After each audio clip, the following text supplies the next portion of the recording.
محترم بزرگوں اور دوستوں، توکل ایمان کا مضبوط اور اہم حصہ ہے۔ اللہ تبارک و تعالی توکل کرنے والوں کو پسند کرتا ہے۔ قرآن کریم کے اندر جگہ جگہ پر جہاں پر اللہ نے اس بات کا اعلان کیا ہے اور یہ کہا ہے کہ جو اللہ پر توکل کرتا ہے اللہ اس کے لیے کافی ہے، اور اسی طرح دوسری آیتوں کے اندر اللہ نے یہ بھی فرمایا ہے کہ بے شک اللہ توکل کرنے والوں کو پسند کرتا ہے۔ چنانچہ سورہ طلاق پارہ 28 کے اندر اللہ فرماتا ہے وَمَن يَتَوَكَّلْ عَلَى اللَّهِ فَهُوَ حَسْبُهُ، اور جو شخص اللہ پر بھروسہ کرتا ہے، اللہ پر توکل کرتا ہے، فَهُوَ حَسْبُهُ، تو اس کے لیے اللہ کافی ہے۔ اور اسی طرح سورہ آل عمران کے اندر اللہ فرماتا ہے ان اللہ یحب المتوکلین، کہ بلا شبہ اللہ تعالیٰ توکل کرنے والوں کو پسند کرتا ہے، ایسے لوگوں کو پسند کرتا ہے جو اللہ پر بھروسہ کرتے ہیں۔ اور ایک دوسری آیت کریمہ کے اندر اللہ نے مومنین کے لیے فرمایا وَعَلَى اللَّهِ فَلْيَتَوَكَّلِ الْمُؤْمِنُونَ، اللہ یہ فرماتا ہے کہ مومنوں کو اللہ پر توکل اور بھروسہ کرنا چاہیے، یعنی ایمان والی کی شان یہ ہے کہ وہ اللہ پر بھروسہ کرے۔ تو توکل کہتے کسے ہیں؟ توکل جو ہے یہ عربی زبان کا لفظ ہے، توکل یتوکل توکلا، توکل کے لفظی معنی جو ہے اس کے معنی ہے اعتماد اور بھروسہ کرنا، اور توکل علی اللہ کا مطلب یہ ہوتا ہے شرعی اصطلاح کے اندر توکل کہتے کسے ہیں؟ توکل کہتے ہیں دنیاوی سبب کو اختیار کرتے ہوئے اللہ پر بھروسہ کرنا۔ مثلا ایک شخص کسان ہے، اب کسان کی یہ ذمہ داری ہے کہ اپنے کھیت کو پہلے جوتے اور اس کے بعد بیج ڈالے اور تمام جو کھیتی کے اسباب ہیں ان تمام کاموں کو کرنے کے بعد اب اللہ پر بھروسہ کرے، اللہ پر توکل کرے۔ توکل کا یہ مطلب نہیں کہ سبب کو اختیار ہی نہ کیا جائے، سبب کو اختیار ہی نہ کیا جائے، کیونکہ قرآن کریم کے اندر اللہ تبارک و تعالی پیارے پیغمبر صلی اللہ علیہ وسلم کو حکم دیتا ہے ان احکام کے بارے میں جس کے بارے میں قرآن کریم کی آیتیں نازل نہیں ہوئی ہیں یا آپ کو کوئی پیغام نہیں دیا گیا ہے، ایسی آیتوں کے بارے میں اللہ فرماتا ہے وَشَاوِرُهُمْ فِي الْأَمْرِ فَإِذَا عَزَمْتَ فَتَوَكَّلْ عَلَى اللَّهِ إِنَّ اللَّهَ يُحِبُّ الْمُتَوَكِّلِينَ۔ تو توکل نام ہے سبب کو اختیار کرنا، اور دلیل کیا ہے؟ قرآن کریم کی آیت دلیل ہے، اور احادیث مبارکہ کے اندر بھی توکل نام ہے سبب کو اختیار کرنا۔ اس آیت کریمہ کے اندر اللہ نے اپنے محبوب پیغمبر کو یہ حکم دیا کہ وہ احکام جن کے بارے میں قرآن کریم کی کوئی آیت نازل نہیں ہوئی ہے یا آپ پر کوئی چیز وحی نازل نہیں کی گئی ہے، تو ایسی چیزوں کے بارے میں آپ صحابہ کرام سے مشورہ طلب کیجئے۔ وَشَاوِرُهُمْ فِي الْأَمْرِ، صحابہ کرام سے مشورہ طلب کر کیجئے۔ فَإِذَا عَزَمْتَ فَتَوَكَّلْ عَلَى اللَّهِ، جب آپ کسی چیز کا ارادہ کریں، مشورے کے بعد کسی چیز پر آپ کا پختہ ارادہ ہو جائے، فَتَوَكَّلْ عَلَى اللَّهِ، تو آپ اللہ پر بھروسہ کیجیے۔ تو اللہ نے یہاں پر مشورہ کا حکم دیا. مشورہ یہ دنیاوی سبب ہے. پیارے پیغمبر صلی اللہ علیہ وسلم کو اللہ یہ فرماتا ہے کہ صحابہ کرام سے آپ مشورہ طلب کیجئے، اور مشورہ طلب کرنے کے بعد کسی بات پر آپ جم جائیے، فتوکل علی اللہ، تو آپ اللہ پر بھروسہ کیجئے. تو اس آیت کریمہ سے یہ پتہ چلا کہ توکل نام ہے سبب کو اختیار کرتے ہوئے اللہ پر بھروسہ کرنا. اسی طرح ایک حدیث پاک کے اندر ہے کہ ایک صحابی رسول اللہ کے رسول کی خدمت میں حاضر ہوتے ہیں اور عرض کرتے ہیں کہ اے اللہ کے رسول، میں جانور کو اپنے اونٹ کو باندھ دوں پھر اللہ پر بھروسہ کروں، یا اونٹ کو کھولے رکھوں اور اللہ پر بھروسہ کروں؟ تو جناب رسول اللہ صلی اللہ علیہ وسلم نے ارشاد فرمایا کہ پہلے اپنے اونٹ کو باندھ دو، یعنی جو دنیاوی سبب ہے اس سبب کو اختیار کرو، سبب کو اختیار کرنے کے بعد اللہ پر بھروسہ کرو. کیونکہ دنیا کا نظام جو ہے اللہ نے اسباب پر مدار رکھا ہے. دنیا کا جو نظام ہے اللہ نے اسباب پر مدار رکھا ہے. اس لیے توکل جو نام ہے، توکل کا یہ مطلب ہے کہ پہلے سبب کو اختیار کیا جائے. اور میں نے جو حدیث پاک پڑھی ہے اس حدیث پاک کے اندر بھی یہی مضمون پتہ چلتا ہے کہ حضرت عمر فاروق رضی اللہ تعالیٰ عنہ اس حدیث پاک کے راوی ہیں. حضرت عمر فاروق رضی اللہ تعالیٰ عنہ فرماتے ہیں وعن عمر بن الخطاب رضی اللہ تعالیٰ عنہ قال قال رسول اللہ صلی اللہ علیہ وسلم لو انکم تتوکلون علی اللہ حق توکلہ لرزقتم کما ترزق الطیر تغدو خماصا وتروح بطانا. حضرت عمر فاروق رضی اللہ تعالیٰ روایت کرتے ہیں کہ جناب رسول اللہ صلی اللہ علیہ وسلم نے ارشاد فرمایا، اگر تم اللہ پر توکل کرو، اللہ پر بھروسہ کرو جیسا کہ اللہ پر توکل کا حق ہے، یعنی یہ سمجھو کہ رزق دینے والا صرف اور صرف ایک اللہ ہے، اور اسی طرح نفع اور نقصان کا پہنچانے والا ایک اللہ ہے.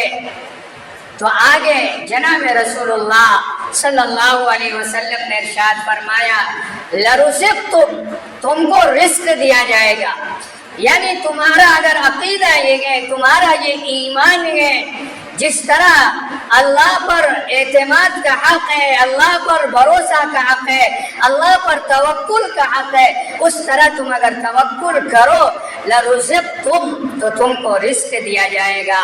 کما ترزق الطیر، جیسا کہ رزق دیا جاتا ہے پرندوں کو. اللہ تبارک و تعالیٰ پرندوں کو بھی رزق دیتا ہے. دنیا کے اندر بے شمار پرندے ہیں، پرندوں کو بھی اللہ رزق دیتا ہے. پھر آگے جناب رسول اللہ صلی اللہ علیہ وسلم نے ارشاد فرمایا تغدو خماصا وتروح بطانا، کہ پرندے اپنے آشیانوں سے، اپنے گھونسلوں سے صبح سویرے نکلتے ہیں. جب نکلتے ہیں تو بھوکے پیاسے ہوتے ہیں، لیکن جب شام کو اپنے گھونسلوں کو آتے ہیں وَتَرُوحُ بِطَانًا، اور جب شام کرتے ہیں اس حالت کے اندر شام کرتے ہیں کہ ان کے پیٹ بھرے ہوتے ہیں. تو جناب رسول اللہ صلی اللہ علیہ وسلم نے یہ تو اس حدیث پاک سے بھی ہمیں یہ پتہ چلا توکل نام کس بات کا ہے، کیونکہ پرندے جو ہیں وہ بھی محنت کرتے گئے، اپنے رزق کے لیے کوشش کرتے گئے. اللہ تبارک و تعالیٰ ان کو رزق جو ہے ان کے گھونسلے کے اندر نہیں دیتا، بلکہ وہ محنت کرتے ہیں، اپنے گھونسلوں سے جاتے ہیں، رزق کی تلاش کے اندر لگتے ہیں۔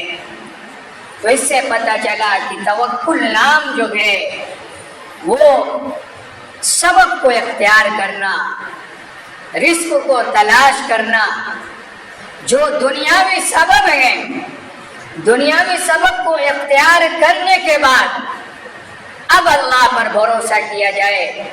مثلا ایک شخص کسان ہے، اب وہ کسان ہے جو کھیتی کے اسباب ہیں، کھیت کی جتائی کر دیا اور بیج ڈال دیا اور کھیت کے اندر پانی ڈال دیا، اب تمام چیز کرنے کے بعد اللہ پر بھروسہ کرے، کیونکہ کھیتی کو نکالنے والا، کھیتی سے اناج پیدا کرنے والا، کھیتی سے غلہ پیدا کرنے والا یہ اللہ تبارک و تعالیٰ ہے۔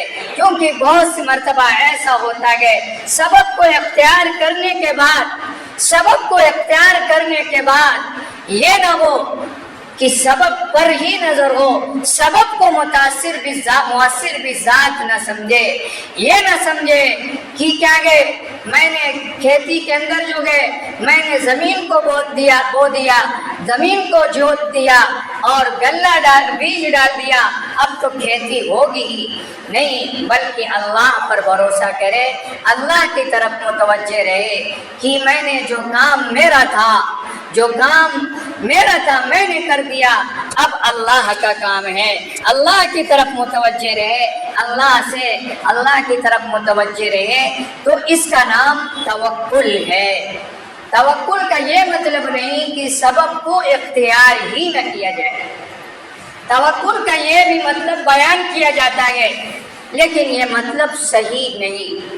قرآن کریم کی سب سے بڑی تفسیر کبیر کے اندر علامہ فخر الدین رازی رحمۃ اللہ علیہ، جن کا زمانہ جو گئے 300 سال پہلے گئے، قرآن کریم کی انہوں نے سب سے بڑی تفسیر لکھی گئے۔ 300 سال پہلے انہوں نے، میں نے ابھی جو آیت کریمہ پڑھی ہے وَشَاوِرْهُمْ فِي الْأَمْرِ فَإِذَا عَزَمْتَ فَتَوَكَّلْ عَلَى اللَّهِ، اس آیت کریمہ کی تفسیر کرتے ہوئے حضرت نے یہ بات لکھی ہے، توکل اس کا مطلب نہیں ہے، توکل یہ نہیں کہ سبب کو اختیار ہی نہ کیا جائے جیسا کہ جاہل لوگ گمان کرتے ہیں۔ یعنی 300 سال پہلے بھی حضرت امام فخر الدین رازی رحمۃ اللہ علیہ کے زمانے کے اندر بھی توکل کا جو مطلب ہے وہ غلط سمجھا جاتا تھا، اور یہ سمجھا جاتا تھا توکل اس کو کہتے تھے کہ سبب کو اختیار ہی نہ کیا جائے، حالانکہ یہ غلط ہے۔ قرآن کریم کے اندر اللہ نے اپنے پیارے پیغمبر صلی اللہ علیہ وسلم کو یہ حکم دیا وَشَاوِرْهُمْ فِي الْأَمْرِ فَإِذَا عَزَمْتَ فَتَوَكَّلْ عَلَى اللَّهِ، یعنی پہلے اے پیغمبر آپ مشورہ طلب کیجیے، مشورہ کرنے کے بعد کسی معاملے پر آپ کی رائے جم جائے تو اب اس پر اللہ پر بھروسہ کیجیے۔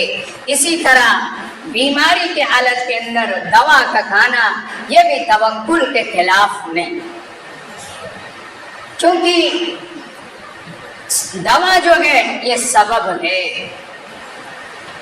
لیکن دوا کو مؤثر بذات سمجھنا یہ بھی توکل کے خلاف ہے۔